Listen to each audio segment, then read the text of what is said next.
വിശുദ്ധ ബലിയിൽ നമ്മൾ സംബന്ധിക്കുമ്പോൾ ഭയത്തോടും വിറയലോടും നിൽക്കണമെന്ന് സൂചിപ്പിക്കുമ്പോൾ അക്ഷരം പ്രതി ആ ഒരു ഭയത്തോടും വിറയലോടും തന്നെയാണ് വിശേഷാൽ പരിശുദ്ധൻ്റെ സാന്നിധ്യം കുടികൊള്ളുന്ന ഈ ദേവാലയത്തിൽ നിൽക്കുന്നത്. അനൽപമായ സന്തോഷവും ആനന്ദവുമൊക്കെ ഹൃദയത്തിൽ നിറയുന്നുണ്ട്.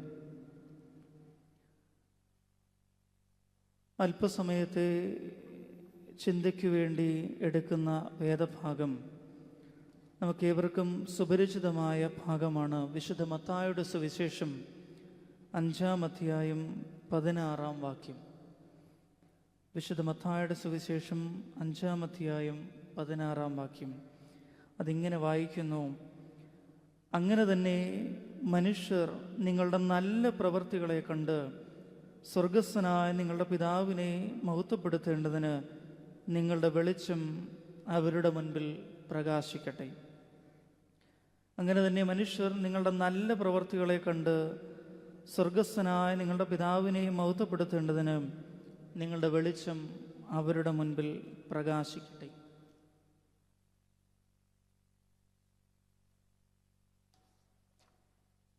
ഒരുപക്ഷേ വേദപുസ്തകത്തെ നാം പഠിക്കുന്നതും മനനം ചെയ്യുന്നതും നമ്മുടെ സങ്കടങ്ങളിൽ ആശ്വാസം പകരുവാനും നമ്മുടെ വേദനകളിൽ സാന്ത്വനമാകുവാനുമൊക്കെ നമ്മൾ വേദപുസ്തകത്തെ ആശ്രയിക്കാറുണ്ട്. എന്നാൽ അത് മാത്രമാണോ വിശുദ്ധ വേദപുസ്തകം കൊണ്ട് നാം അർത്ഥമാക്കേണ്ടത്?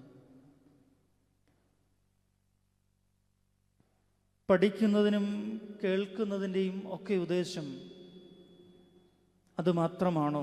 നമ്മുടെ ജീവിതത്തിലുണ്ടാകുന്ന നിരാശയ്ക്ക്, പ്രയാസങ്ങൾക്ക്, സങ്കടങ്ങൾക്ക്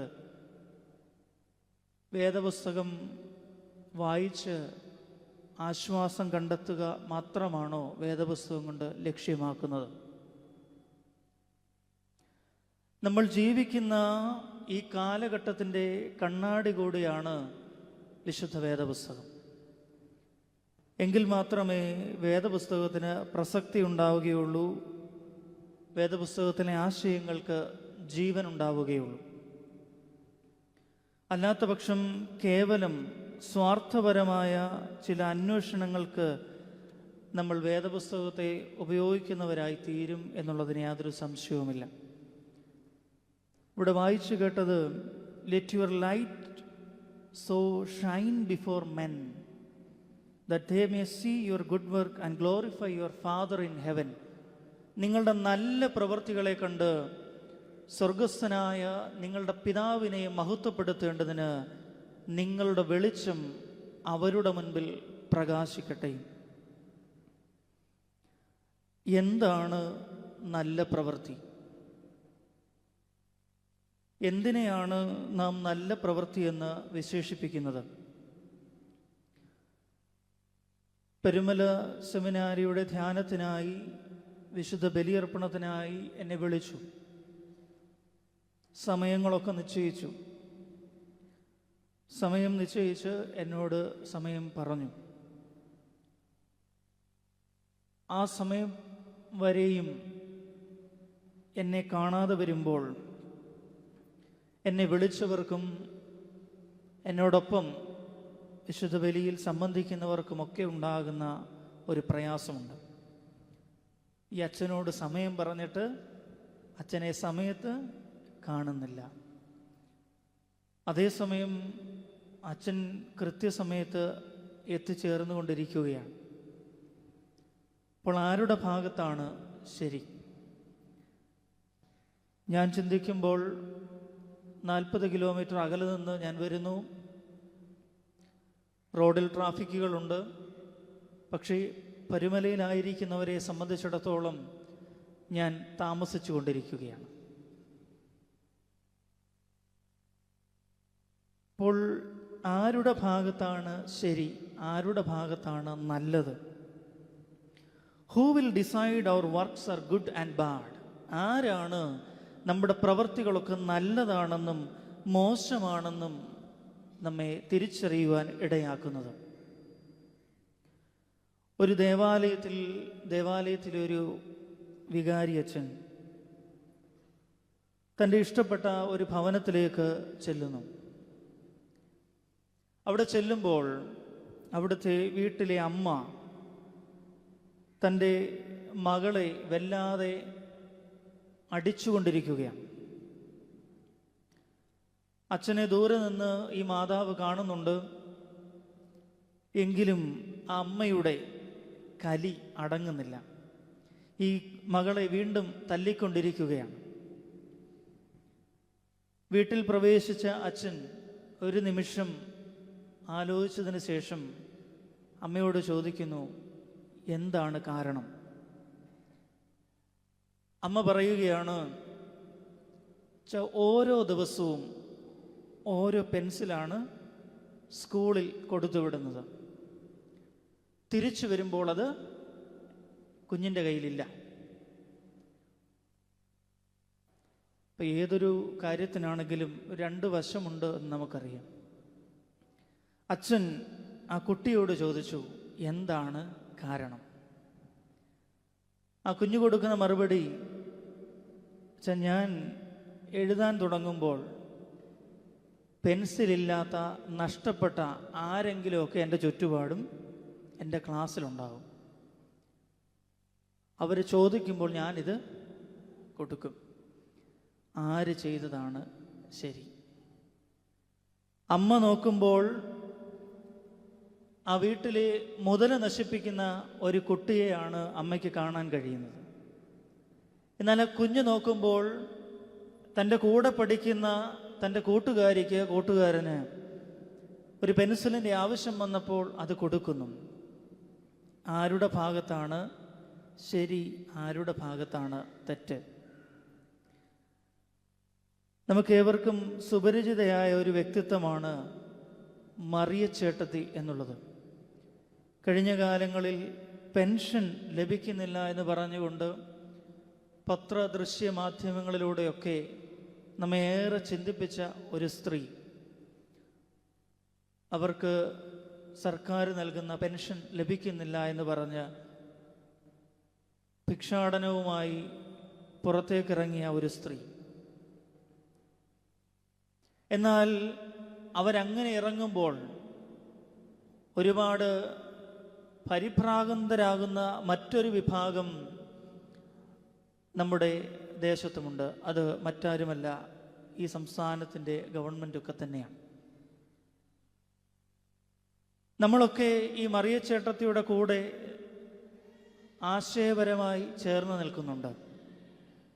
പക്ഷെ എങ്കിലും ആരുടെ ഭാഗത്താണ് ശരി? മറിയച്ചേട്ടത്തിക്ക് പെൻഷൻ കൊടുക്കാത്തവരുടെ ഭാഗത്താണോ, ലഭിക്കാത്തത് കൊണ്ട് അതിൻ്റെ ബുദ്ധിമുട്ട് അനുഭവിക്കുന്ന മറിയച്ചേട്ടത്തിയുടെ ഭാഗത്താണോ ന്യായം?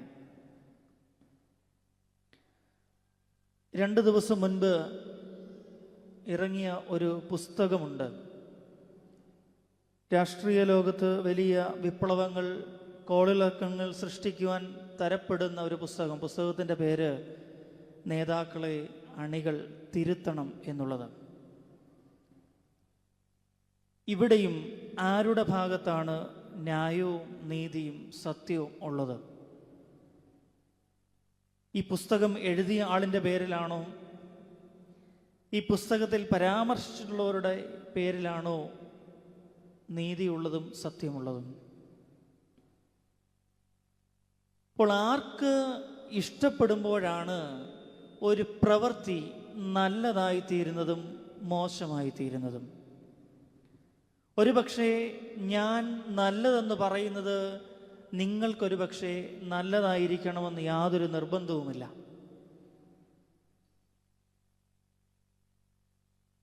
പെരുന്നാളുകളൊക്കെ നമ്മുടെയൊക്കെ ദേവാലയങ്ങളിൽ നടക്കും. പെരുന്നാളിന് ഒരാഴ്ച മുൻപ് തന്നെ പള്ളിയുടെ പറമ്പിലെ തെങ്ങിൽ കോളാമ്പികളൊക്കെ നമ്മൾ ഫിറ്റ് ചെയ്യും. നമ്മൾ നന്നായില്ലെങ്കിലും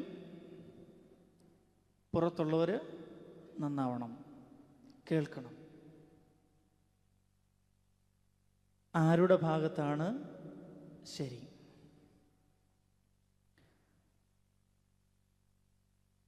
ശരിക്കും ശരിയോടടുത്ത് നിൽക്കുന്നവരാരൊക്കെയാണ്? നിങ്ങൾ പറയുന്ന ശരിയാണോ, ഞാൻ പറയുന്ന ആശയമാണോ ശരി എന്നുള്ളത് ഒരു വിഷയമാണ്. അപ്പോൾ എല്ലാവർക്കും നല്ലതെന്ന് പറയുന്നത് കൊണ്ടും നല്ലതാണെന്ന് തോന്നുന്നത് കൊണ്ടും ഒരിക്കലും എല്ലാം നല്ലതാണ് എന്ന് നമ്മൾ ചിന്തിക്കരുത്. അതിനുത്തമ ഉദാഹരണമാണ് യേശു തമ്പുരാന്റെ ക്രൂശാരോഹണം. നമുക്കറിയാം, നമ്മുടെ നാട്ടിൽ പലതരത്തിലുള്ളതായ ത്യാഗങ്ങൾ സഹിച്ചവരുണ്ട്. അത് ആത്മീക രംഗങ്ങളിലുണ്ട്, സാംസ്കാരിക രംഗങ്ങളിലുണ്ട്, രാഷ്ട്രീയ രംഗങ്ങളുണ്ട്, മറ്റു പല മേഖലകളിലും വല്ലാതെ ത്യാഗങ്ങൾ സഹിച്ചവരുടെ ത്യാഗങ്ങളുടെ ഒരു ബാക്കി പത്രമായി നാം ഇന്ന് പല നന്മകളും അനുഭവിക്കുന്നുണ്ട് എന്നുള്ളതൊരു യാഥാർത്ഥ്യമായി നമ്മുടെ മുൻപിലുണ്ട്. തിരുവിതാംകൂറിൽ 1800-കളിൽ ജീവിച്ചിരുന്ന നങ്ങേലി എന്നൊരു സ്ത്രീയുണ്ട്. സമൂഹത്തിൻ്റെ താഴേക്കിടയിൽ, ജാതി വ്യവസ്ഥയിൽ താഴേക്കിടയിലായിരുന്ന സ്ത്രീകൾക്ക് മാറുമറയ്ക്കുവാൻ നിർവാഹമില്ലാത്തൊരു കാലഘട്ടത്തിൽ ജീവിച്ചിരുന്ന ഒരു വ്യക്തിയാണ് നങ്ങേലി. അങ്ങനെ മാറുമറയ്ക്കണമെന്നുണ്ടെങ്കിൽ നികുതി കൊടുക്കേണ്ടി വരുന്നൊരു കാലം, കൊടുക്കേണ്ടതായൊരു കാലം ഉണ്ടായിരുന്നു. എന്നാൽ തൻ്റെ മാറുമറയ്ക്കണമെന്നും നികുതി കൊടുക്കുവാൻ തയ്യാറല്ല എന്നും പറഞ്ഞ് ഇറങ്ങിപ്പുറപ്പെട്ട നങ്ങേലി കൊടിയ പീഡനങ്ങൾ നേരിടേണ്ടി വന്നു. ആ ഉത്തരവിനെതിരെ ഒരു തൂശനിലയിൽ തൻ്റെ മാറ് മുറിച്ചു വെച്ച് പ്രതിഷേധിച്ച ഒരു വ്യക്തിത്വമാണ് നങ്ങേലി. ചേർത്തലയ്ക്കടുത്തുള്ള ഒരു സ്ഥലം, ഇപ്പോഴും അതിന് മുലച്ചിപ്പറമ്പ് എന്നാണ് പേര്. അപ്പോൾ ആരുടെ ഭാഗത്താണ് ശരി എന്നാണ് ഞാൻ വീണ്ടും ചോദിക്കുന്നത്. ഈ നാട്ടിൽ ജീവിക്കുവാൻ,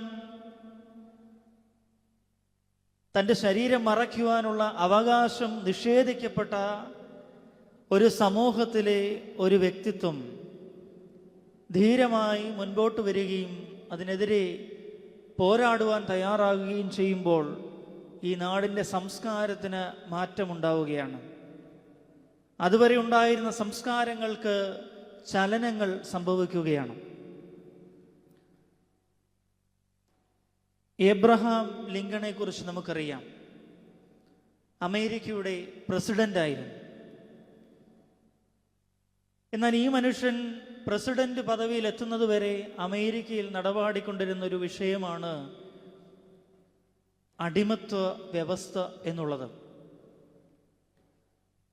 അടിമത്വ വ്യവസ്ഥയ്ക്ക് എതിരെ ശക്തമായി നിലപാടെടുത്ത മനുഷ്യനാണ് എബ്രഹാം ലിങ്കൺ, നമുക്കൊക്കെ അറിയാം.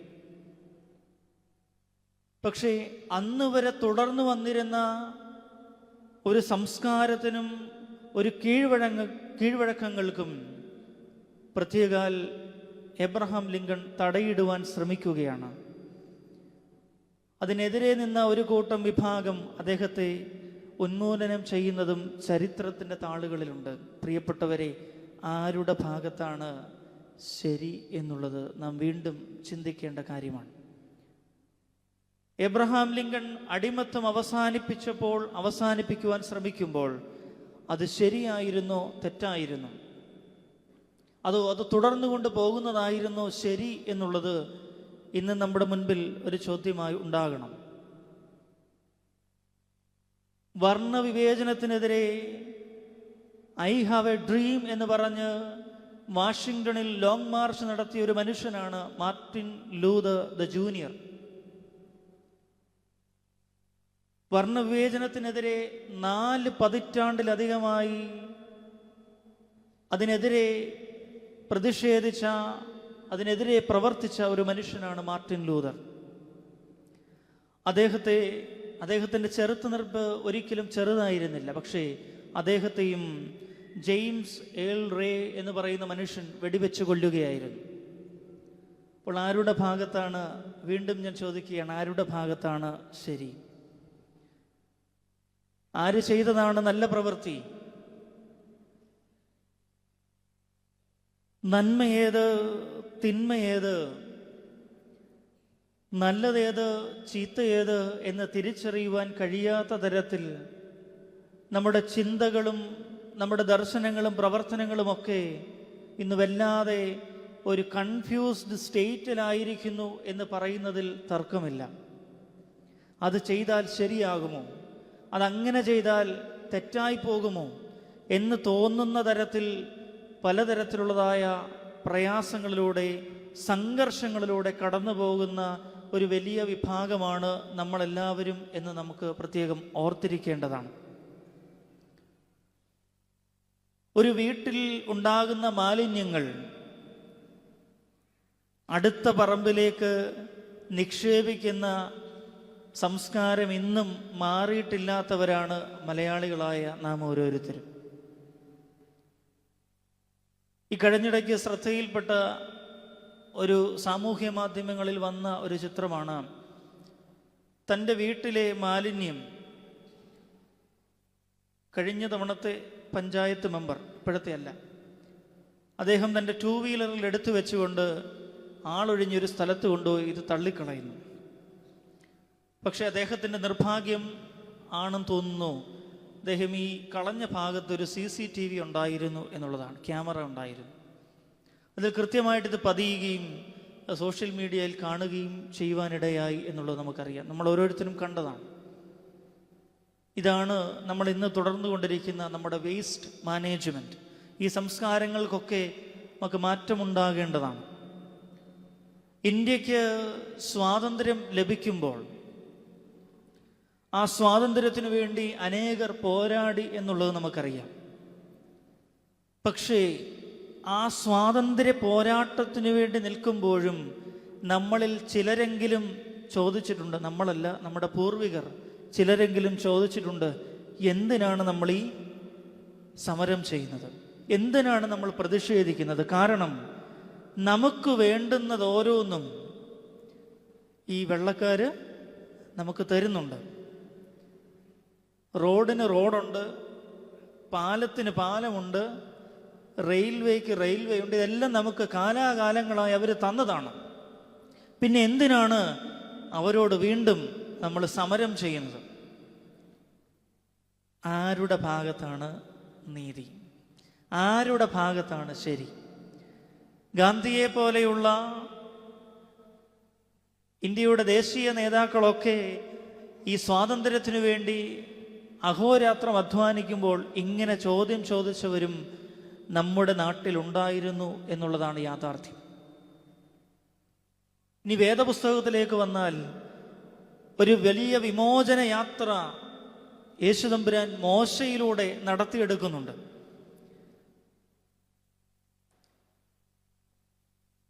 ഇസ്രായേൽ മക്കളെ വിടുവിച്ചുകൊണ്ടുള്ളതായ വരവാണ് മിസ്രൈമിൽ നിന്ന്. ആ വിടുവിച്ചുകൊണ്ടുവരുന്നത് മോശയുടെ നേതൃത്വത്തിലാണ്. പക്ഷേ കാലങ്ങൾ കഴിയുന്നു, വർഷങ്ങൾ കഴിയുന്നു, മോശയ്ക്കെതിരെയുള്ള പിറുപിറുപ്പ് കൂടുകയാണ്. മോശ ദൈവത്തിൻ്റെ അരുളപ്പാടനുസരിച്ചും ഇഷ്ടമനുസരിച്ചും യഹോവയുടെ സ്വന്തം ജനത്തെ അടിമനുഖത്തിൽ നിന്ന് വിടുവിച്ചു കൊണ്ടുവരുവാൻ മോശയിലൂടെ ദൈവം പ്രവർത്തിക്കുവാൻ ഇടയാകുമ്പോൾ ഒരു ജനക്കൂട്ടം വല്ലാതെ മോശയ്ക്കെതിരെ പിറുപിറുക്കുകയാണ്. ഞങ്ങൾക്കവിടെ ഇറച്ചിക്കലങ്ങളുണ്ടായിരുന്നു, നീ എന്തിനാണ് ഞങ്ങൾ ഈ മരുഭൂമിയിലേക്ക് കൊണ്ടുവന്നത്? പ്രിയപ്പെട്ടവരെ, നല്ലത് എന്നുള്ളത് അത്ര പെട്ടെന്ന് നമുക്ക് പിടിതരുന്ന ഒരു വസ്തുതയല്ല.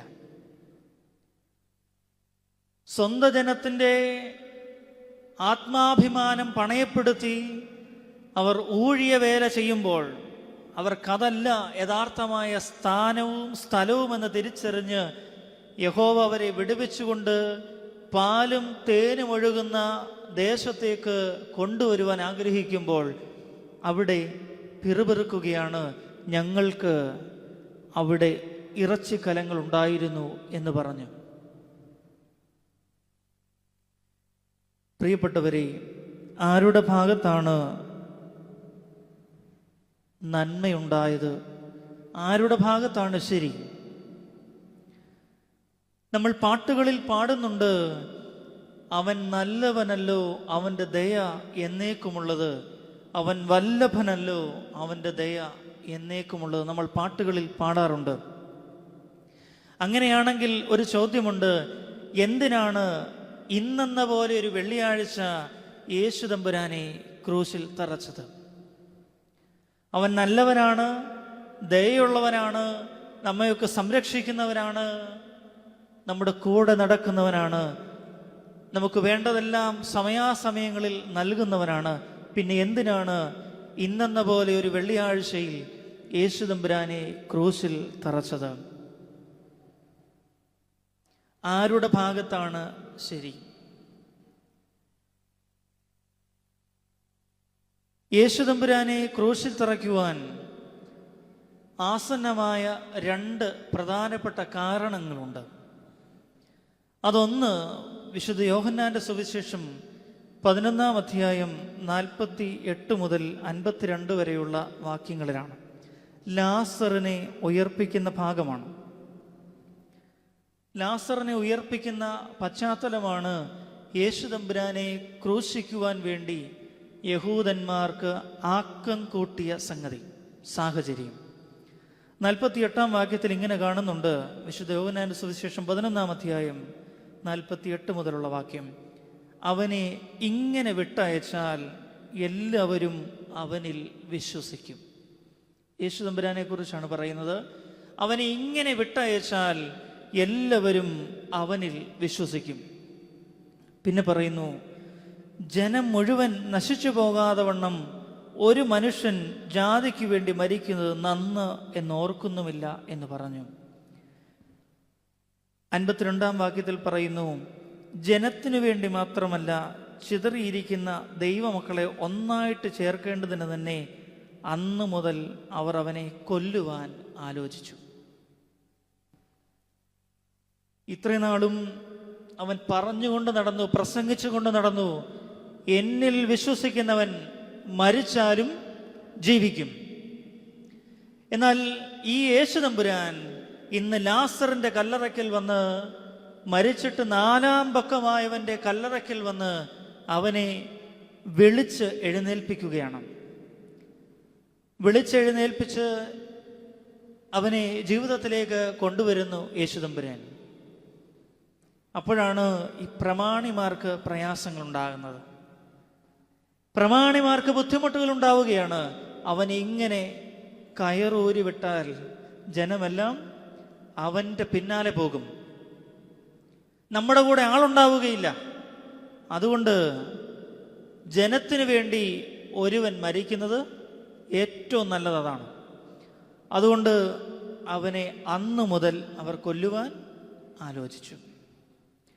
2-ാമത്തെ സാഹചര്യം, യേശു തമ്പുരാൻ ദേവാലയത്തിൽ പ്രവേശിച്ചതാണ്.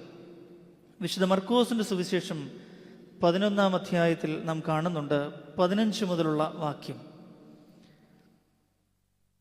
അവിടെ കച്ചവടം ചെയ്യുന്നവരെയൊക്കെ യേശു തമ്പുരാൻ ഇറക്കിവിടുന്നുണ്ട്.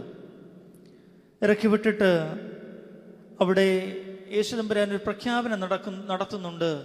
എൻ്റെ ആലയം സർവ്വജനത്തിനുമുള്ള പ്രാർത്ഥനാലയം എന്ന് വിളിക്കപ്പെടും, നിങ്ങളതിനെ കള്ളന്മാരുടെ ഗുഹയാക്കി തീർത്തു എന്ന് അവരുടെ മുഖത്ത് നോക്കി യേശു തമ്പുരാൻ പറയുന്നുണ്ട്. നമുക്കറിയാം, ഇന്ന് നമ്മളൊക്കെ നമ്മുടെ ജീവനേക്കാൾ സ്നേഹിക്കുന്ന ഈ പള്ളിയിലോ നമ്മുടെ ഇടവക പള്ളിയിലോ ആരെങ്കിലും ഇങ്ങനെ കയറി വന്നാൽ നമ്മൾ കൈയും കെട്ടി നോക്കി നിൽക്കുമോ? ഇല്ല. ഇത് തന്നെയാണ് യഹൂദന്മാർക്കും സംഭവിച്ചത്. അവരും ഈ കാരണങ്ങളാൽ യേശു തമ്പുരാനെ പിടിക്കണമെന്നും അവനെ വധിക്കണമെന്നും തീരുമാനിക്കുകയാണ്. പ്രിയപ്പെട്ടവരെ, ഭൂരിപക്ഷത്തിൻ്റെ ഇഷ്ടത്തിനനുസരിച്ച്, ഭൂരിപക്ഷത്തിൻ്റെ ആഗ്രഹത്തിനനുസരിച്ച് യേശു തമ്പുരാനെ കുരിശുമരത്തിലേക്ക് ആനയിക്കുവാൻ അവരുടെ നേതാക്കന്മാർ തയ്യാറാകുന്ന ചിത്രമാണ് വെള്ളിയാഴ്ച നാം കാണുന്നത്. പ്രിയപ്പെട്ടവരെ, ഈ നല്ലതേത് മോശമേത്, ഇതിലാരുടെ ഭാഗത്താണ് നീതി എന്നുള്ളതൊക്കെയും ചിന്തിക്കേണ്ട സമയമാണ്. അപ്പോൾ എല്ലാറ്റിനോടും നമ്മളൊരു ചോദ്യം ചോദിക്കണം. നമ്മളെടുക്കുന്ന തീരുമാനങ്ങളോടും നമ്മളായിരിക്കുന്ന ഇടങ്ങളിൽ എടുക്കുന്ന തീരുമാനങ്ങളോടും നമ്മളൊരു ചോദ്യം ചോദിക്കണം: നല്ലതാണോ ചീത്തയാണോ എന്നുള്ളത്. Who decides the good? ആര് തീരുമാനിക്കും നല്ലത്? ഇതൊരു വലിയ ചോദ്യമാണ്. വിശുദ്ധ മത്തായിയുടെ സുവിശേഷം 5-ാം അധ്യായം 13 മുതലുള്ള വാക്യങ്ങളിൽ നാം കാണുന്നുണ്ട്. യേശുതമ്പുരാൻ ഗിരിപ്രഭാഷണത്തിൽ പറയുകയാണ്: നിങ്ങൾ ഭൂമിയുടെ ഉപ്പാകുന്നു. ഇതൊരു മെറ്റഫറാണ്, രൂപകമാണ്. നിങ്ങൾ ഭൂമിയുടെ ഉപ്പാകുന്നു. എന്താണ് ഈ ഉപ്പ് കൊണ്ടുള്ള പ്രയോജനം? ഒറ്റ കാര്യമേ ഉള്ളൂ. ഉപ്പിന് ഉപ്പായിരിക്കാൻ മാത്രമേ കഴിയുകയുള്ളൂ. ഉപ്പ് ഏത് ദേശത്ത് ഏത് സാഹചര്യത്തിലായിരുന്നാലും ഉപ്പിന് ഉപ്പിൻ്റെ ഗുണവും പ്രയോജനം മാത്രമേ പുറപ്പെടുവിക്കുവാൻ കഴിയുകയുള്ളൂ. അതാണ് ഉപ്പിൻ്റെ പ്രത്യേകത. വീണ്ടും തമ്പുരാൻ പറയുന്നുണ്ട്: നിങ്ങൾ ലോകത്തിൻ്റെ വെളിച്ചമാകുന്നുവെന്ന്. അടുത്ത വാക്യത്തിൽ പറയുന്നുണ്ട്, 14-ാം വാക്യത്തിൽ പറയുന്നുണ്ട്, നിങ്ങൾ ലോകത്തിൻ്റെ വെളിച്ചമാകുന്നു. എന്താണ് യേശുതമ്പുരാൻ അങ്ങനെ പറയാൻ കാരണം? നിങ്ങൾ ലോകത്തിൻ്റെ വെളിച്ചമാകുന്നു എന്ന് പറയുമ്പോൾ നാം മനസ്സിലാക്കേണ്ടത്, വെളിച്ചത്തിന് വെളിച്ചമായിരിക്കുവാൻ മാത്രമേ കഴിയൂ. അവൻ നല്ലവരുടെ മേലും അല്ലാത്തവരുടെ മേലും സൂര്യനെ ഉദിപ്പിക്കും. എല്ലാവർക്കും പ്രയോജനകരമായി, എല്ലാവർക്കും ആശ്വാസമായി തീരുന്നവനാണ് ആര്? പിതാവാം ദൈവം. അതുകൊണ്ട് നിങ്ങൾ ഉപ്പാകുന്നു എന്ന് പറയുമ്പോഴും നിങ്ങൾ വെളിച്ചമാകുന്നു എന്ന് പറയുമ്പോഴും ഉപ്പിന് ഉപ്പിൻ്റെ ഗുണവും വെളിച്ചത്തിന് വെളിച്ചവുമായിരിക്കാൻ മാത്രമേ കഴിയൂ. അതല്ലാതെ ഒന്നായിത്തീരുവാൻ ഇവ രണ്ടിനും സാധ്യമല്ല. വീണ്ടും കുറച്ചുകൂടെ ആഴത്തിൽ പറഞ്ഞാൽ, ഉപ്പ് സാറാമ്മ ഇട്ടാലും സരസമ്മ ഇട്ടാലും ഉപ്പ് ഉപ്പ് തന്നെ ആയിരിക്കും. എന്ന് പറഞ്ഞാൽ ആര് നല്ലത് പ്രവർത്തിച്ചാലും അത് നല്ലതായിരിക്കും.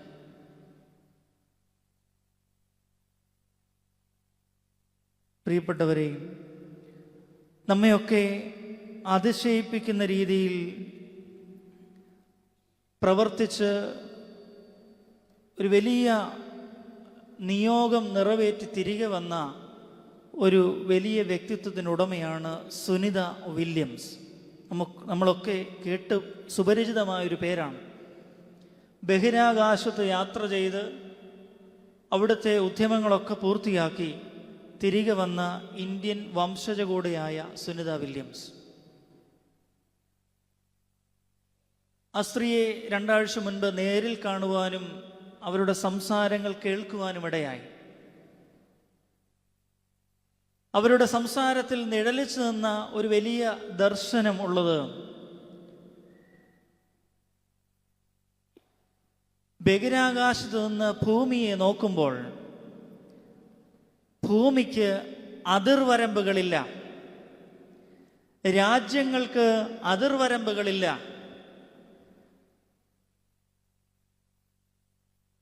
ഒന്നിനും എല്ലാം അന്തമില്ലാത്ത രീതിയിൽ കാണുകയാണ് ഈ ഭൂമി. അപ്പോൾ ബഹിരാകാശത്ത് നിന്ന് സുനിത വില്യംസ് നോക്കിയ ഭൂമിയുടെ ചിത്രമാണ് പറഞ്ഞത്. യാതൊരു രാജ്യത്തിൻ്റെയും അതിർവരമ്പുകൾ കാണാൻ കഴിയുന്നില്ല. അവിടെയാണ്, ഈ 21-ാം നൂറ്റാണ്ടിലാണ് നമ്മളൊക്കെ ഒരു ചെറിയ വഴിത്തർക്കത്തിൻ്റെ പേരിൽ, ചെറിയ അതിരുകല്ലിൻ്റെ പേരിൽ എത്രയോ നാളുകളായി സഹോദരങ്ങളോട്, സഹോദരികളോട്, ബന്ധുക്കളോട് ഒക്കെ ഇടഞ്ഞു നിന്നിട്ട് എന്നുള്ളത് ചിന്തിക്കണം. കേരളത്തിൻ്റെ ചീഫ് സെക്രട്ടറിയായി കഴിഞ്ഞ വർഷം റിട്ടയർഡ് ചെയ്ത ശാരദാ മുരളീധരൻ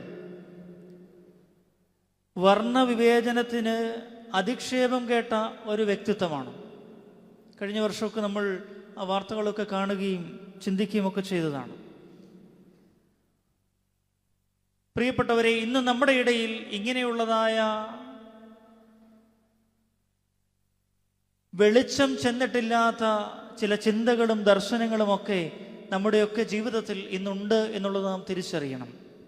അപ്പോൾ എങ്ങനെയാണ് ഒരു കാര്യത്തിൻ്റെ നല്ലത് നമുക്ക് തിരിച്ചറിയുവാൻ കഴിയുക? അതിന് വേദപുസ്തകം തന്നെ ഉത്തരം നൽകുന്നുണ്ട്. യേശുതമ്പുരാൻ്റെ അടുക്കൽ ഒരു ന്യായശാസ്ത്രി കടന്നു ചെല്ലുന്നുണ്ട്. ന്യായശാസ്ത്രി കടന്നു എന്നുകൊണ്ട് ചോദിക്കുകയാണ്, നിത്യജീവൻ അവകാശമാക്കുവാൻ ഞാൻ എന്ത് ചെയ്യണം എന്നുള്ളതായ ചോദ്യം അദ്ദേഹം ചോദിക്കുകയാണ്. അപ്പോൾ അവനോട് തന്നെ ചോദിക്കുന്നുണ്ട്, ന്യായപ്രമാണത്തിൽ പല കാര്യങ്ങളും എഴുതിയിട്ടുണ്ട്, നീ അത് വായിക്കുന്നില്ലേ? വിശുദ്ധ ലൂക്കോസിന്റെ സുവിശേഷം 10-ാം അധ്യായം 25 മുതലുള്ള വാക്യങ്ങളിലുണ്ട്. അവൻ മറുപടി കൊടുക്കുന്നുണ്ട്, ദൈവമായ കർത്താവിനെ പൂർണ്ണ ഹൃദയത്തോടും പൂർണ്ണ മനസ്സോടും പൂർണ്ണ ആത്മാവോടും ഒക്കെ അവനെ ആരാധിക്കണം, കൂട്ടുകാരനെ നിന്നെ പോലെ തന്നെ സ്നേഹിക്കണം എന്നൊക്കെ പറയുന്നുണ്ട്. ഇങ്ങനെ 2 കാര്യങ്ങൾ പറഞ്ഞു. അതിനുശേഷം അവൻ യേശുതമ്പുരാനോട് ചോദിക്കുകയാണ്, ഈ കൂട്ടുകാരനെ ഞാൻ എങ്ങനെയാണ് തിരിച്ചറിയുക? ആരാണ് എൻ്റെ കൂട്ടുകാരൻ? Who is my good friend? എൻ്റെ നല്ല കൂട്ടുകാരനെ ഞാൻ എങ്ങനെ തിരിച്ചറിയും? അപ്പോൾ യേശുതമ്പുരാൻ ഒരു കഥ പറഞ്ഞു കൊടുക്കുന്നുണ്ട്. അവിടെയാണ് നല്ല ശമരിയാക്കാരൻ്റെ കഥ ഉണ്ടാകുന്നത്. യേശുതമ്പുരാൻ പറയുന്നുണ്ട്, ഒരു മനുഷ്യൻ യാത്ര ചെയ്യുന്നു, അവനെ ചിലർ ആക്രമിച്ച് അവനിങ്ങനെ മൃതപ്രായനായി വഴിയിൽ കിടക്കുകയാണ്. അതുവഴി 3 പേര് കടന്നു പോകുന്നുണ്ട്. ഒന്ന് പുരോഹിതൻ, ഞങ്ങളെപ്പോലെയുള്ളവരാണ്. 2 ലേവ്യൻ, 3 ഒരു ശമരിയാക്കാരൻ. ഇങ്ങനെ 3 കൂട്ടർ അതുവഴി കടന്നു പോകുന്നു. ആദ്യത്തെ 2 കൂട്ടരും ഒന്നും അറിയാത്ത പോലെ കടന്നുപോയി. ഞങ്ങളെ സംബന്ധിച്ച് പള്ളി കമ്മിറ്റിയും പൊതുയോഗവും മറ്റു കാര്യങ്ങളും വിശേഷങ്ങളും ഒക്കെ ഉണ്ട്, ഞങ്ങൾ ആ വഴിക്ക് പോകും. ലേവ്യൻ വന്നു, അവനും ഒന്നും അനങ്ങിയില്ല, അവനും ആ വഴി പോയി. പിന്നീടാണ് ശമരിയാക്കാരൻ വന്നത്. അവൻ ഈ വഴിയിൽ മൃതപ്രായനായി കിടക്കുന്ന മനുഷ്യനെ എടുത്ത് തൻ്റെ വാഹനത്തിൽ കയറ്റി അവനെ വഴിയമ്പലത്തിൽ കൊണ്ടുപോയി ആക്കി. നമ്മളും ഇത്രയുമാണ് ചെയ്യുന്നത്. സാധാരണഗതിയിൽ നമ്മൾ ഇതൊക്കെ തന്നെ ചെയ്യും. ആരെങ്കിലും ബുദ്ധിമുട്ട് അനുഭവിച്ചാൽ, ആരെങ്കിലും ഒരു പ്രയാസം പറഞ്ഞാൽ, എന്തെങ്കിലും ഒരു സാഹചര്യം ഉണ്ടെങ്കിൽ നമ്മൾ അവർക്ക് സഹായം ചെയ്യും, അല്ലെ? ആശുപത്രിയിൽ കൊണ്ടുപോകും, വേണമെങ്കിൽ മരുന്ന് വാങ്ങിച്ചു കൊടുക്കും. പക്ഷേ ഈ മനുഷ്യൻ ചെയ്തത് വേറൊരു കാര്യം കൂടെ ചെയ്തു. അവിടെ പറഞ്ഞു, ഇനി എന്തെങ്കിലും അധികമായിട്ട് ഉണ്ടായാൽ, കാശ് ചെലവായാൽ ഞാൻ തിരിച്ചു വരുന്നുണ്ട്, അന്നേരം തരാം. ഇതൊരു വലിയ മാറ്റമാണ്. ഈ മരണക്കിടക്കയിൽ അല്ലെങ്കിൽ മരണാസന്നനായി മരണത്തെ മുഖാമുഖം കണ്ടുകൊണ്ട് കിടക്കുന്ന മനുഷ്യനെ തൻ്റെ വാഹനത്തിൽ കയറ്റി, മുറിവുകൾ വെച്ച് കെട്ടി അവനെ വാഹനത്തിൽ കയറ്റി അടുത്ത വഴിയമ്പലത്തിൽ കൊണ്ടാക്കി അവിടെ നിന്ന് ഈ മനുഷ്യന് പോകാമായിരുന്നു. കാരണം അവൻ്റെ ജോലി കഴിഞ്ഞ്, സ്വാഭാവികമായ ചിന്തയിൽ അവൻ്റെ ജോലി അവിടെ പൂർത്തീകരിക്കപ്പെടുകയാണ്, അവനൊരു നല്ല കാര്യം ചെയ്തു കഴിഞ്ഞു. പക്ഷേ ഈ മനുഷ്യൻ അവിടെ നിന്നുകൊണ്ട് വീണ്ടും പറയുകയാണ്, എന്തെങ്കിലും അധികമായി ചെലവാകുന്നുണ്ടെങ്കിൽ ഞാൻ പോയിട്ട് തിരികെ വരുമ്പോൾ അതുകൂടെ നൽകിക്കൊള്ളാം. ഇപ്പോൾ ചോദിക്കുന്നുണ്ട്, ഇവിടെ നല്ലവൻ ആരാണ് നല്ല സുഹൃത്ത് എന്ന് ചോദിക്കുമ്പോൾ ഈ ന്യായശാസ്ത്രി പറയുന്നുണ്ട്, 37 വാക്യത്തിൽ പറയുന്നുണ്ട്, അവനോട് കരുണ കാണിച്ചവൻ എന്ന്. പ്രിയപ്പെട്ടവരെ, ഇതാണ് യേശു തമ്പുരാൻ നമ്മിൽ നിന്നും ആഗ്രഹിക്കുന്നത്. നമ്മളൊരു പക്ഷേ നമ്മൾ ചിന്തിക്കുന്ന തലമല്ല ദൈവം തമ്പുരാൻ കാണുന്നത്. നമ്മൾ ആഗ്രഹിക്കുന്ന ശരിയല്ല, നിശ്ചയിക്കുന്ന ശരിയല്ല ദൈവത്തിൻ്റെ ശരികളെന്ന് നാം തിരിച്ചറിയണം. അവിടെയാണ് ഈ നല്ല ശമരിയാക്കാരൻ്റെ ഉപമ നമുക്ക് നൽകുന്ന വലിയ സന്ദേശം. ആവശ്യക്കാരൻ്റെ ആവശ്യത്തേക്കാൾ വലുതല്ല ജാതിയും മതവും വർണ്ണവും വർഗവും എന്നുള്ളത് നാം പ്രത്യേകമായി ഓർത്തിരിക്കേണ്ടതാണ്. യേശുതമ്പുരാന് മറ്റൊന്നാകാൻ കഴിയില്ല. അതുകൊണ്ടാണ് യേശുതമ്പുരാൻ പറയും, നിങ്ങൾ ഭൂമിയുടെ ഉപ്പാകുന്നു. ഈ ഉപ്പിൻ്റെ പ്രത്യേകത ഏതാണ്? ഉപ്പ് ഏത് സാഹചര്യത്തിലായിരുന്നാലും ഉപ്പ് തന്നെയാണ്. സാധാരണ നീതിബോധത്തെ കവിയുന്ന ഒരു നീതിബോധം നിങ്ങൾക്കുണ്ടാകണം. യേശുതമ്പുരാൻ അതാണ് പറയുന്നത്, സാധാരണ നീതിബോധത്തെ കവിയുന്ന ഒരു നീതിബോധം ഉണ്ടാകണം. കാരണം ഈ ശാസ്ത്രിമാരെയൊക്കെ സംബന്ധിച്ച് അവർക്ക് നല്ല നീതിബോധമുള്ളവരാണ്, തർക്കമൊന്നുമില്ല. ഇവിടെ പറയുന്നുണ്ട്, ഇവരെ സംബന്ധിച്ച് ഇവർക്ക് യാതൊരു കാര്യത്തിനും നീതിബോധമില്ലാത്തവരല്ല. 5-ാം അധ്യായം, മത്തായിയുടെ സുവിശേഷം 5-ാം അധ്യായം 20-ാം വാക്യത്തിൽ പറയുന്നുണ്ട്, നിങ്ങളുടെ നീതി ശാസ്ത്രിമാരുടെയും പരീശന്മാരുടെയും നീതിയെ കവിയുന്നില്ല എങ്കിൽ. അപ്പോൾ ഈ ശാസ്ത്രിമാരെ സംബന്ധിച്ചിടത്തോളം നീതിബോധമുള്ളവരാണ്. പക്ഷേ പിന്നെ എന്തുകൊണ്ടാണ് യേശുതമ്പുരാൻ പറഞ്ഞത്, നിങ്ങളുടെ നീതി അവരുടെ നീതിയും കവിയുന്നില്ല എങ്കിൽ എന്നൊരു വാചകം എന്തുകൊണ്ടാണ് യേശുതമ്പുരാൻ ഉപയോഗിച്ചത്? നിശ്ചയമായിട്ടും അവിടം കൊണ്ട് അവസാനിക്കേണ്ടതല്ല എന്നുള്ളത് തന്നെയാണ്. അവരുടെ നീതിയെയും ന്യായത്തെയും കവിയുന്ന ഒരു നീതിബോധം നമുക്കുണ്ടാകണം. നമുക്കറിയാം, യഹൂദന്മാരെ സംബന്ധിച്ചിടത്തോളം അവരുടെ നീതിബോധം എന്ന് പറയുന്നത് അവരുടെ സമുദായത്തിൽ ഒതുങ്ങിപ്പോയ ഒരു വിഭാഗമാണ്. അവരുടെ ആരാധന ക്രമീകരണങ്ങളിൽ, അവരുടെ ചിട്ടവട്ടങ്ങളിൽ മാത്രം ഒതുങ്ങി നിന്നവരാണ് യഹൂദന്മാർ. അങ്ങനെയുള്ളിടത്താണ് യേശുതമ്പുരാൻ പറയുന്നത്, നിങ്ങളുടെ നീതി അവരുടെ നീതിയെയും കവിയുന്നില്ല എങ്കിൽ നിങ്ങൾക്ക് എന്ത് കിട്ടില്ലെന്നാണ്? സ്വർണമോതിരം കിട്ടില്ല എന്നല്ല പറയുന്നത്, നിങ്ങൾക്ക് സ്വർഗരാജ്യം നിങ്ങൾക്ക് ലഭിക്കില്ല എന്ന് യേശുതമ്പുരാൻ പറയുകയാണ്. പ്രിയപ്പെട്ടവരെ, നിങ്ങൾ സ്വർഗരാജ്യത്തിൽ കടക്കുകയില്ല എന്ന് ഞാൻ നിങ്ങളോട് പറയുന്നു. 5-ാം അധ്യായം 20-ാം വാക്യം. അതുകൊണ്ട് ഓരോ ക്രൈസ്തവൻ എന്നുള്ള നിലയിലും നമ്മുടെ ചിന്തയിലും ബോധ്യത്തിലും വരേണ്ടത് ശരിയേത് തെറ്റേത് എന്ന് തിരിച്ചറിയുമ്പോൾ തന്നെ യഥാർത്ഥ നീതിബോധം എന്ന് പറയുന്നത് സാധാരണ നീതിബോധത്തെ കവിയുന്ന ഒരു നീതിബോധത്തിലേക്ക് കടക്കുവാൻ നമുക്ക് കഴിയേണ്ടതായിട്ടുണ്ട് എന്നുള്ളതാണ്. നമുക്കൊക്കെയും ചിന്തയുള്ളത് നമ്മുടെ നന്മ അത് സ്വീകരിക്കുന്നവരുടെ വലിപ്പത്തിനനുസരിച്ചൊക്കെയാണ്, അല്ലേ? നമ്മളിപ്പോൾ ഒരു വിവാഹത്തിന് സൽക്കാരം നടത്തുമ്പോൾ നമുക്ക് വേണ്ടപ്പെട്ടവരെയും നമ്മുടെ പ്രിയപ്പെട്ടവരെയും സമൂഹത്തിൽ അല്പം നിലയും വിലയും ഉള്ളവരെയൊക്കെ നമ്മൾ വിളിച്ചെന്നിരിക്കും. എന്നാൽ അതിനപ്പുറമായി വിശക്കുന്നവരെ കൂടെ ചേർത്ത് നിർത്തണമെന്ന് തമ്പുരാൻ തന്നെ പറയുന്നുണ്ട്. നിങ്ങൾ അത്താഴം നടത്തുമ്പോൾ.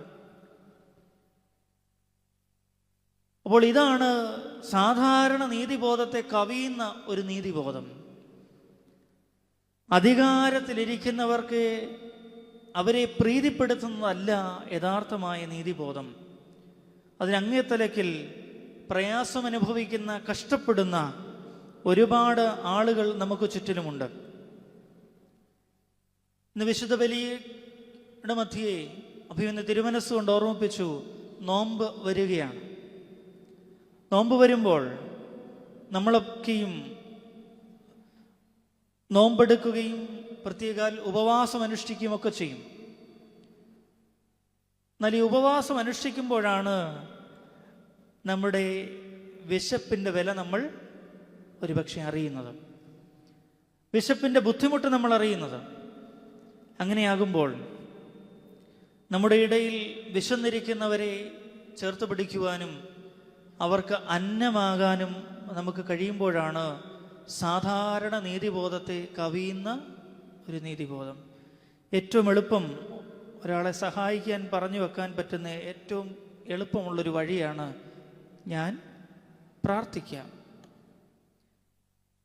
സാധാരണ നമ്മളെല്ലാവരും പറയും ഞങ്ങൾ പ്രാർത്ഥിച്ചോളാം. അതിനപ്പുറത്ത് പോകുന്ന ഒരു നീതിബോധം ഉണ്ടാകണം. പ്രയാസപ്പെടുന്നവർക്ക് ആഹാരമാകുവാൻ, കുടിക്കുവാൻ പാനീയമാകുവാൻ, വസ്ത്രമാകുവാൻ, തടവിലാകുന്നവരെ കാണുവാൻ ഒക്കെ നമ്മൾ സന്നദ്ധമാകുന്നുവെങ്കിൽ സാധാരണ നീതിബോധത്തെ കവിയുന്ന ഒരു നീതിബോധം നമുക്കുണ്ടാകും എന്നുള്ളതാണ്. തിരുമേനി അതും ഇന്ന് ഓർമ്മിപ്പിച്ചു. നമ്മൾ ചോദിക്കുന്നുണ്ട്, നിന്നെ എങ്ങനെ പട്ടിണിയായിട്ടോ ദാഹിക്കുന്നവനായിട്ടോ വസ്ത്രമില്ലാത്തവനായിട്ടോ ഒന്നും ഞങ്ങൾ കണ്ടിട്ടില്ല. അങ്ങനെ നിന്നെ കണ്ടിരുന്നെങ്കിൽ ഞങ്ങൾ എത്രയോ ചാക്കരി നിനക്ക് കൊണ്ട് തന്നേനെയും, ഒരു കട മുഴുവൻ വേണമെങ്കിൽ നിനക്ക് വാങ്ങിച്ചു തന്നേനെയും. പ്രിയപ്പെട്ടവരെയും,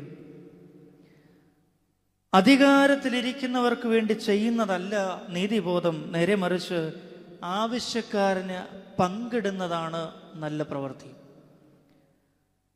പ്രത്യേകിച്ച് ഓർത്തഡോക്സ് സഭയുടെ മിഷൻ പ്രവർത്തനത്തിന് മുൻതൂക്കം കൊടുക്കുന്നൊരു വാക്യം കൂടെയാണ് ഇന്ന്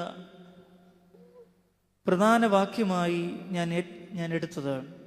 വിശുദ്ധ മത്തായിയുടെ സുവിശേഷം 5-ാം അധ്യായം 16-ാം വാക്യം. അങ്ങനെ തന്നെ മനുഷ്യർ നിങ്ങളുടെ നല്ല പ്രവൃത്തികളെ കണ്ട് സ്വർഗസ്ഥനായ നിങ്ങളുടെ പിതാവിനെ മഹത്വപ്പെടുത്തേണ്ടതിന് നിങ്ങളുടെ വെളിച്ചം അവരുടെ മുൻപിൽ പ്രകാശിക്കട്ടെ. ഇത് സഭ മിഷന് വേണ്ടി ഉപയോഗിക്കുന്ന ഒരു പ്രധാനപ്പെട്ട വാക്യമാണ്. നമ്മുടെയൊക്കെ ചിന്ത മിഷൻ എന്ന് പറയുന്നത് മറ്റു പലരെയും ഈ പള്ളിയിലേക്ക് കൊണ്ടുവന്ന് മാമോദീസ മുക്കി നാളെ മുതൽ ഈ ആരാധനയിൽ പങ്കെടുപ്പിക്കുന്നതാണ് മിഷൻ എന്നാണ് നമ്മുടെ ചിന്ത. അത് തെറ്റാണ്. ദൈവത്തെ അറിയാത്ത, യേശുതമ്പുരാനെ അറിയാത്ത അനേകർ നമ്മുടെ ഇടയിലുണ്ട്. അവരെ പോയി വേദപുസ്തകം പഠിപ്പിക്കുന്നതിനപ്പുറം ഈ വാക്യം വെച്ച് നോക്കുമ്പോൾ നിങ്ങളുടെ നല്ല പ്രവർത്തികളെ കണ്ട് സ്വർഗസ്ഥനായ നിങ്ങളുടെ പിതാവിനെ മഹത്വപ്പെടുത്തണം. അപ്പോൾ ഞാനും നിങ്ങളും ആയിരിക്കുന്ന ഈ സമൂഹത്തിലും ഈ കാലഘട്ടത്തിലും ക്രിസ്തുവിനെ ജീവിക്കുന്ന സാഹചര്യങ്ങളിൽ അടയാളപ്പെടുത്തുവാൻ വിളി ലഭിച്ചവരാണെന്നുള്ള ബോധ്യം നമുക്കുണ്ടാകണം. അങ്ങനെ എൻ്റെയും നിങ്ങളുടെയും, ഞാൻ ഉൾപ്പെടെ, നമ്മുടെ നല്ല പ്രവൃത്തികളെ കണ്ട് സ്വർഗസ്ഥനായ പിതാവിനെ മറ്റുള്ളവർ മഹത്വപ്പെടുത്തുന്നതാണ് സഭയുടെ, നമ്മുടെ യഥാർത്ഥ മിഷൻ എന്ന് നമ്മൾ തിരിച്ചറിയണം. അങ്ങനെ തിരിച്ചറിഞ്ഞ് പ്രവർത്തിച്ചിട്ടുള്ള അനേക പിതാക്കന്മാർ മലങ്കര സഭയ്ക്ക് ഇന്നുമുണ്ട്, എന്നുമുണ്ട്. നമുക്കൊക്കെയും സഹായം ചെയ്യാൻ ഇഷ്ടമാണ്. എങ്ങനെയുള്ളവരെയാണ്? തിരിച്ച് സഹായം കിട്ടുമെന്ന് ഉറപ്പുണ്ടെങ്കിൽ നമ്മൾ നിശ്ചയമായും ആ സഹായം ചെയ്തിരിക്കും. അതിന് യാതൊരു സംശയവുമില്ല. അവനെ ഇന്നൊന്ന് സഹായിച്ചേക്കാം, നാളെ ഏതെങ്കിലും കാലത്ത് അവൻ എന്നെയും സഹായിക്കേണ്ടവനാണ് എന്നൊക്കെയുള്ളൊരു ബോധ്യം നമുക്കുണ്ട്. അങ്ങനെയാണ് പലപ്പോഴും നമ്മൾ പലരെയും സഹായിക്കാൻ ഇറങ്ങി പുറപ്പെടുന്നത്. പക്ഷേ അതിന് ശേഷമാണ് നമ്മൾ തിരിച്ചറിയുന്നത് വേണ്ടായിരുന്നു എന്നൊക്കെ നമ്മുടെ ഉള്ളിൽ നമ്മൾ ചിന്തിക്കും. ആ സമയത്ത് അവന് ചെയ്തിരുന്നെങ്കിൽ, മറ്റവന് ചെയ്തിരുന്നെങ്കിൽ കുറച്ചുകൂടെ പ്രയോജനമായിരുന്നതിനെയൊക്കെ നമ്മൾ ചിന്തിക്കുന്നവരാണ്. പ്രിയപ്പെട്ടവരെ, പ്രത്യുപകാരം ചെയ്യുവാൻ പ്രാപ്തിയില്ലാത്തവരെ സഹായിക്കണം. പ്രത്യുപകാരം ചെയ്യുവാൻ പ്രാപ്തിയില്ലാത്തവരെ സഹായിക്കണം. അവിടെയാണ് നമ്മുടെ വിളിയുടെ യഥാർത്ഥ അർത്ഥതലം അടങ്ങിയിരിക്കുന്നത്. മറ്റുള്ളവർ നമ്മുടെ നല്ല പ്രവർത്തികളെ കണ്ട് സ്വർഗസ്ഥനായ പിതാവിനെ മഹത്വപ്പെടുത്തുവാൻ തക്കവണ്ണം നമ്മുടെ നോട്ടവും നമ്മുടെ സംസാരവും നമ്മുടെ ദർശനവും നമ്മുടെ പ്രവൃത്തിയും ഒക്കെ ദൈവത്തോട് ചേർന്ന് നിൽക്കുന്നതാണ് എങ്കിൽ നിശ്ചയമായും അനേകർ ഈ ക്രിസ്തുവിനെ തിരിച്ചറിയുവാൻ തക്കവണ്ണം നമ്മളിലൂടെ ഇടയാകും എന്നുള്ളത് യാതൊരു സംശയവുമില്ല. To be another Christ before the world.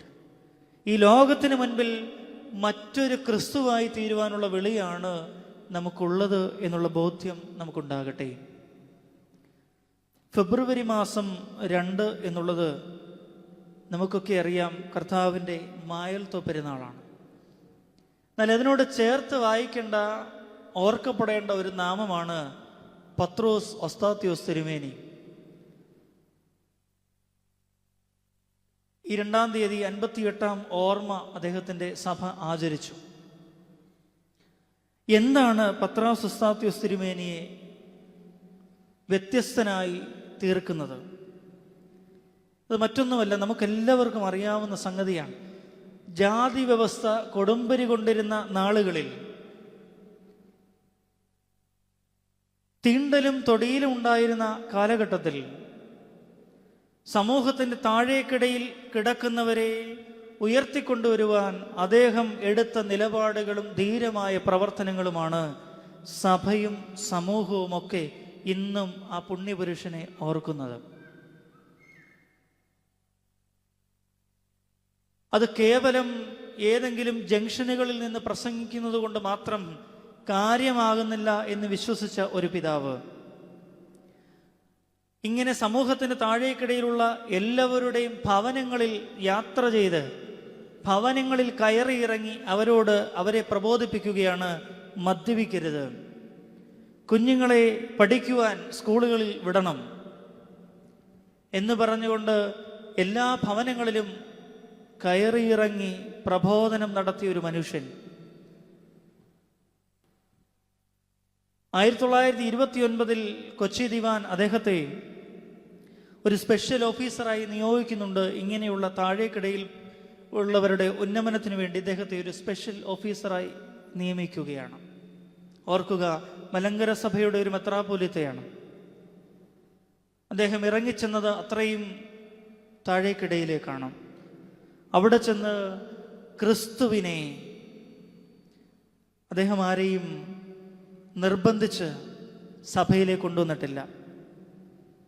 പക്ഷേ അദ്ദേഹത്തിൻ്റെ പ്രവർത്തനവും അദ്ദേഹം മറ്റുള്ളവർക്ക് ക്രിസ്തുവിനെ കാണിച്ചു കൊടുത്തതുകൊണ്ടും അനേകർക്ക് ഇന്ന് അദ്ദേഹം ആശ്വാസകനാണ്. ക്രിസ്തുവിൻ്റെ സമാധാനം ഇന്ന് പലർക്കും ലഭിക്കുന്നുണ്ട്. അങ്ങനെ ഈ ഒസ്താത്യോസ് തിരുമേനി, പത്രോസ് ഒസ്താത്യോസ് തിരുമേനി ഇറങ്ങി പുറപ്പെട്ടതുകൊണ്ട് അന്നുണ്ടായിരുന്ന പലരും പറഞ്ഞു, പള്ളിത്തമ്പ്രാൻ എൻ മാടത്തിൽ വന്നു എന്ന്. അവരുടെ സാക്ഷ്യമാണ്. പള്ളിത്തമ്പ്രാൻ എൻ മാടത്തിൽ വന്നു എന്നുള്ളത് അവരുടെ സാക്ഷ്യമാണ്. പ്രിയപ്പെട്ടവരെ, ഇതാണ് സാധാരണ നീതിബോധത്തെ കവിയുന്ന ഒരു നീതിബോധം. അദ്ദേഹത്തിന് എവിടെയെങ്കിലും നിന്ന് പ്രസംഗിച്ചാലോ ഒരു നോട്ടീസ് അടിച്ച് വിതരണം ചെയ്താലോ ഒക്കെ മതിയായിരുന്നു. പക്ഷേ ഓരോരുത്തരെയും കയറി ഇറങ്ങി കണ്ട് അവരോട് പറയുകയും പ്രബോധിപ്പിക്കുകയും ഒക്കെ ചെയ്ത് അവർക്ക് വേണ്ടി അധ്വാനിക്കാൻ നിന്നൊരു മനുഷ്യൻ. ഈ ഭൂമിയിൽ നിൽക്കുമ്പോൾ പരിമല തിരുമേനി വിസ്മരിച്ചുകൊണ്ട് പോകുവാൻ നമുക്കാവില്ല. മലയാളികൾക്ക് വേണ്ടി ഗവൺമെൻറ് തലത്തിൽ, സർക്കാർ തലങ്ങളിൽ മലയാളികൾക്ക് ജോലി ലഭിക്കണം എന്നാവശ്യമുന്നയിച്ച് മലയാളി മെമ്മോറിയൽ സ്ഥാപിക്കുകയുണ്ടായി. എന്നാൽ പരിമല തിരുമേനിയുടെ ആശയവും ദർശനവും വ്യത്യസ്തമായിരുന്നു. പരിമല തിരുമേനി പ്രവർത്തിച്ചത് ആ സംഘടനയ്ക്കെതിരായി മറ്റൊരു സംഘടന രൂപീകരിച്ചു, ആൻറ്റി മലയാളി മെമ്മോറിയൽ. നമുക്ക് ഒരുപക്ഷെ ആദ്യമായി കേൾക്കുമ്പോൾ അതൊരു ഭാരമായി തോന്നും. മലയാളികൾക്ക് ജോലി കിട്ടുന്നതിന് തിരുമേനിക്ക് എന്താണ് ഇത്ര ബുദ്ധിമുട്ട്? തിരുമേനിയും നിശിതമായി വിമർശിച്ച ഒരു സമൂഹം അന്നും ഉണ്ടായിരുന്നിരിക്കാം. പക്ഷെ തിരുമേനിയുടെ ദർശനം അതല്ല. മലയാളികൾക്ക് മാത്രമല്ല, എല്ലാവർക്കും സർക്കാർ ജോലി ലഭിക്കണം. ഇതൊക്കെ വലിയ ഉദാത്തമായ ദർശനമാണ്. പ്രിയപ്പെട്ടവരെ, യേശുതമ്പുരാൻ നമുക്ക് നൽകുന്ന ചിത്രം നല്ല പ്രവർത്തികളെ കണ്ട് സ്വർഗസ്ഥനായ പിതാവിനെ മഹത്വപ്പെടുത്തേണ്ടതിന് നമ്മുടെയൊക്കെ വെളിച്ചം വിശുദ്ധ മാമോദീസ കൂദാശയിലൂടെ നമ്മുടെ ഉള്ളിലേക്ക് ലഭിച്ചതായ വെളിച്ചത്തെ നമ്മൾ എത്രമാത്രം ഉപയോഗിക്കുന്നുണ്ട്, പ്രയോജനപ്പെടുത്തുന്നുണ്ട് എന്നുള്ളത് സാരമായി ചിന്തിക്കേണ്ട സമയവും കാലഘട്ടവുമാണ്.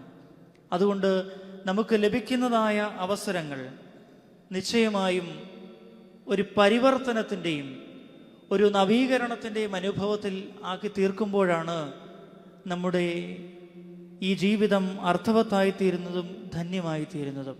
അതുകൊണ്ട് ഉപ്പ് എങ്ങനെ ഉപ്പായി തീരുന്നു, അതേത് വെള്ളത്തിൽ കലക്കിയാലും ഏത് സാഹചര്യത്തിലായിരുന്നാലും, ചൂടുള്ള പ്രതലത്തിലായാലും തണുപ്പുള്ള പ്രതലത്തിലായാലും വെള്ളത്തിലായാലും കരയിലായാലും ഉപ്പ് തന്നെ ആയിരിക്കും. വെളിച്ചത്തിന് മറഞ്ഞിരിക്കുവാൻ കഴിയാത്തതുപോലെ എല്ലാവരുടെയും മുൻപിൽ എല്ലാവരെയും ചേർത്ത് നിർത്തുന്ന, എല്ലാവർക്കും വെളിച്ചമാകുന്ന ഒരു അനുഭവം പകരുവാൻ ദൈവത്തിൻ്റെ പരിശുദ്ധാത്മാവ് നമുക്കിടയാകണം. ഒരു നിമിഷം നമുക്ക് തലകളെ വണക്കാം.